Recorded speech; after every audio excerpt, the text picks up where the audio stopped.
lifted this 2023 Ford Maverick XL Hybrid and I daily drove it for 6 months. Then I lifted this 2024 Ford Maverick Lariat and I daily drove this for 6 months. We have driven them high, we have driven them low, and we have driven them at factory ride height. If you are new to the channel, my name is Austin. I'm Todd. And we are a father-son team that make all types of different car videos.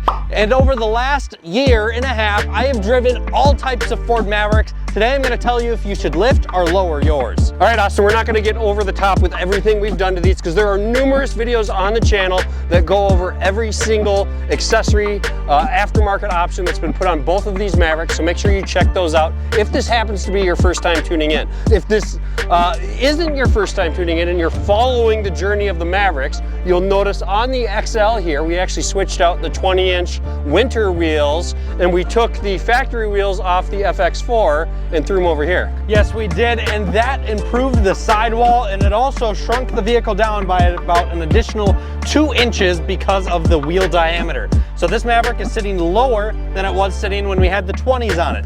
Now this Maverick is sitting on Eibach 2-inch lowering springs. My Maverick over there is sitting on the Rough Country 2-inch lift kit. I have a friend in this video right here, and he had his lowered with the Silver's coilovers. So we have all types of experiences with all types of different suspensions and Mavericks. Now let me tell you how we're gonna do this video. We're going to do this video in a ranked fashion. Ooh, fun. Yeah, I thought that'd be kind of fun. Rank number 1, which one overall looks the best between the two? Okay. Rank number 2, which one was the hardest to install between the two? Cool. How about you take 3 and 4? Holy cow, you're putting me on the spot here. I'm sorry. All right, let's do number 3. Which one is the biggest difference over factory ride quality? Okay, and then what's number 4? Number 4, let's do which one like affects the overall experience of the Maverick over stock. Okay, and rank number 5 is gonna be which one I would do again if I were to go out and purchase another Ford Maverick. I like this. Let's get into it. Rank number 1, which one looks the best? My dad and I have not discussed which we personally think looks the best. So let's get into that a little bit. All right. Now, my buddy had this XLT that was absolutely slammed to the ground on Silver's coilovers like I brought up. We have this lowered one as well, which is on the Eibach 2-inch drop. And then of course we have my lifted one over here. I have seen a lot more lowered than lifted Mavericks. And I've got to admit, seeing them drive around, being next to them, being behind the wheel on a day-to-day basis and knowing what it looks like on the outside and seeing the other people look at me, I think I got to go with the lowered. I think I prefer the lowered. Okay, well, you're not gonna, maybe you will be shocked here. I think both of these like look cooler, and obviously the way you guys are interpreting these on video is completely different than living with them, seeing them in person and whatnot. So this does look cool in person. It's got this nice little stance to it, right? It has a really good stance. Nice little truck, right?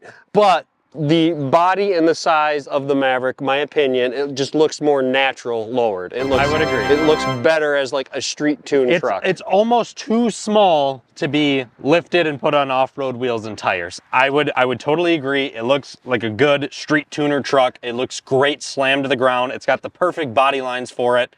Down low is where I think the Maverick lies. All right, now rank number 2, I wanted to do this one because I DIY doing these myself. Right. I installed the lift, I installed the lower, and I even helped my buddy install the coilovers on his. So I have 3 different experiences on lifting and lowering these Mavericks. Sure do. And after tearing them apart, 1, they're very easy to work on. Whether you're lifting or lowering, you can do this yourself in your garage. But I think there is 0 doubt about it, the one that took the least amount of time, least amount of effort, and least amount of knowledge was definitely lowering the Maverick. So there is a few more parts involved with lifting the Maverick. There's a lot more stretching and bending and trying to make stuff fit, and a little bit more arms and muscle needed. I'm almost certain here that putting the lift kit on, all 3 of us drew blood at some point as well. I actually think you're accurate. That's a key indicator of which one's more challenging. Yep, so lowering is easier. Number 3 is a really fun one. Which one affected the ride quality more or greater over a stock Maverick? Lifting it or lowering it? So I have about 8,000 miles of loweredness in this Maverick over here. Loweredness. Yeah, loweredness. I thought that was a fun word that I made up today. And then we have about 6,000 to 7,000 miles of liftedness here in this Maverick. Okay. Just all types of new words today. And my experiences between driving the two, The lifted one rides a heck of a lot better. Now, that also has to do with the struts that we put in here. They are better struts over the factory FX4 suspension, but it goes over bumps smoother than it did stock. It takes everything smoother than it did stock. The turns and everything feel better than they did stock. The overall lifted suspension improved the ride quality of the Maverick. In the lowered setting, it dramatically decreased the ride quality of the Maverick. And both the Silver's coilovers and the lowering springs were now lower to the ground, which means we have less compression of springs, which gives us a more harsh ride quality over some of those bumps. You hit bumps and you feel them a little more. Can I put on my dad hat here, or my scientist hat? So there's a few other obvious aspects if you're new to customizing a car. You lift a car and it has more body roll, right? So this feels a little more like a truck when you raise it.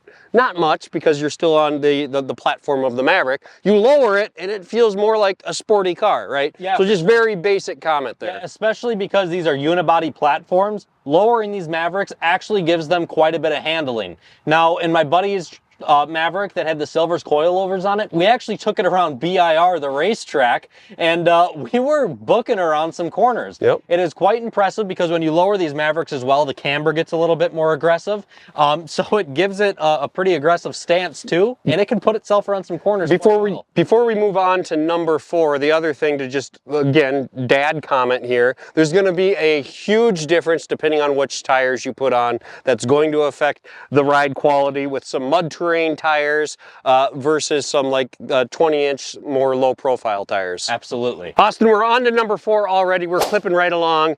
Which one, lowering or raising a Maverick, affected the Maverick overall the most? So putting big mud tires on, how many CV axles have we gone through? How bad is our gas mileage? How many brake lines have we ripped apart? All the very hard questions that everyone wants to know. On the lowered Maverick, we have had approximately 0 issues. When we put the 20-inch wheels on, it affected our gas mileage negatively by about 3 miles to the gallon. However, there is reason for that. The 20-inch wheels the tires that were on those wheels are about 1 inch wider than the stock XL tires. Not only that, but we had quite more aggressive tread pattern over the stock XL tires. So lowering the Maverick, when we have it on the factory FX4 wheels, has affected our gas mileage over stock by relatively 0. None. It's exactly like it was stock, but with the 20-inch wheels that were a little wider, it's a little bit worse. Talking about the lifted Maverick and the EcoBoost, things really dramatically changed. We're on the 17-inch wheels over here with the little mud terrains. I think I'm going off memory here, they're like 31 and a half inch tires. Yep. With that really deep tread pattern. Yeah, they right? look really cool. So this is this makes me giggle a little bit, because the Maverick's supposed to be this economical vehicle, right? Obviously with the EcoBoost, you got a little wee factor, but you're down around 18 miles per gallon with the lift and with the mud terrains. In winter, I was getting about 16.5 to 17 miles per gallon lifted with the big wheels and tires. That was with frequent auto starts from my phone, driving in slushy snow, and sitting in heavy traffic quite often. Now that the temperatures have warmed up, I average about 17.9 to 18.2 miles per gallon the way that my Maverick sits over there. And the important thing to remember here is before these two Mavericks existed, there actually was another baby Maverick that Austin owned that was an EcoBoost. So he actually owned an EcoBoost at factory ride height with factory wheels. Yeah, but there is a few things different about that one. With the first EcoBoost that I had, it was just an XL, and I got about 27 miles per gallon on average. However, now that we got into the FX4 Maverick with the 4K tow package, I have a slightly different rear-geared rear end. It also sits up a little bit higher. It comes with some more aggressive tires on it. We also have a few different things with some oil coolers and stuff like that. So that negatively affected my gas mileage right off the bat. My stock Maverick, I was averaging about 23 to 23.5 miles per gallon compared to the 27 I was getting with my EcoBoost XL. That's substantial. Yep. And so in reality, from 18 to 23, it's that's still, I call that substantial, but I'm a dad, right? So I have to. It is substantial, but for a lift and wheels and tires, just I mean, it's just like a normal F-150. Austin, there's at least 25 different people in the comments right now power typing their life away saying, how many CV axles have you gone through with this lifted Maverick? Yeah, I was getting a lot of hate in the comments on Facebook and in the texts on comments in our videos stating that I was going to ruin my Maverick, destroy it. I was going to go through CV axles left and right.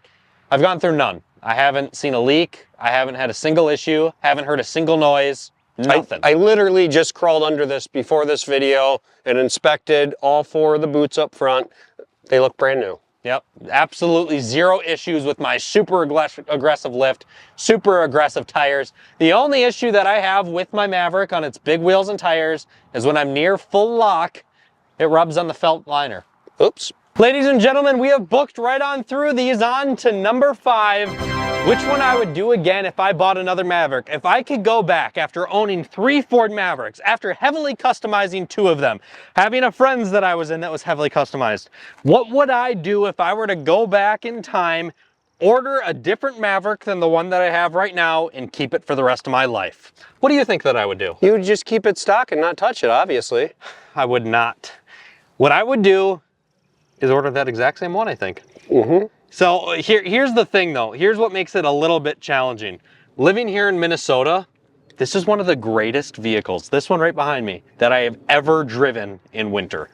This thing hauls through heavy snow, storms, through excessive snow on the road. With these aggressive mud tires on it, it passes any and everything and it acts like there's nothing on the road. Wow. The traction control system is unbelievable. The braking system and ABS, I never even had ABS turn on once, I don't think, because this thing like literally would stop on a dime. It was incredible what it would do with these wheels and tires on it. Interesting. The lift gave it clearance beyond belief, like more than I would ever need. Yeah. Like even if we got a foot of snow, I wouldn't have an issue. For sure. I will admit, driving this in the winter, if that's something you're concerned about, this is an absolute tank through the snow. Right. Like full-size pickup trucks, I would blow right on by them with zero issues, no slip, never had it get out of hand. This thing in winter is unbelievable.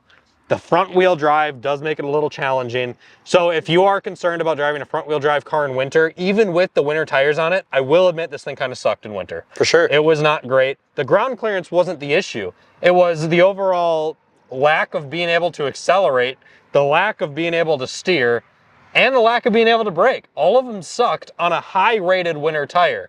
So I was kind of disappointed about that with this Maverick. Maybe they're a little too wide or something. But anyways, Austin, I couldn't agree more. I haven't changed my opinion since day one on what is the best option, what is the best trim to buy on the Maverick, what looks the best.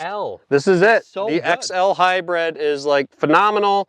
I think my opinion is it's a waste to have all the additional options. I totally agree. Getting 40 miles to the gallon in a $24,000 to $25,000 vehicle is absolutely unbelievable, and it turns heads. Yes, it looks very sharp. It looks like it's meant to be when it's lowered. My opinion here is, although this looks really cool, if you want something that's lifted, if you want a truck to be bigger, like this isn't the truck for you. Get a Ranger. Yeah, go get yourself a Ranger, get yourself an F-150 Colorado, get something that is a body on frame. This looks cool, but it has no capability, to be completely honest with you. Thank you guys so much for tuning into this video here on Performance on Wheels. Let me know down in the comments below, if you were to build your Maverick, how exactly would you do it? I want to know the color, I want to know the suspension, and I want to know the best exterior mods that you would choose. Let me know down in the comments below. Thank you so much for tuning in, and we'll see you next time.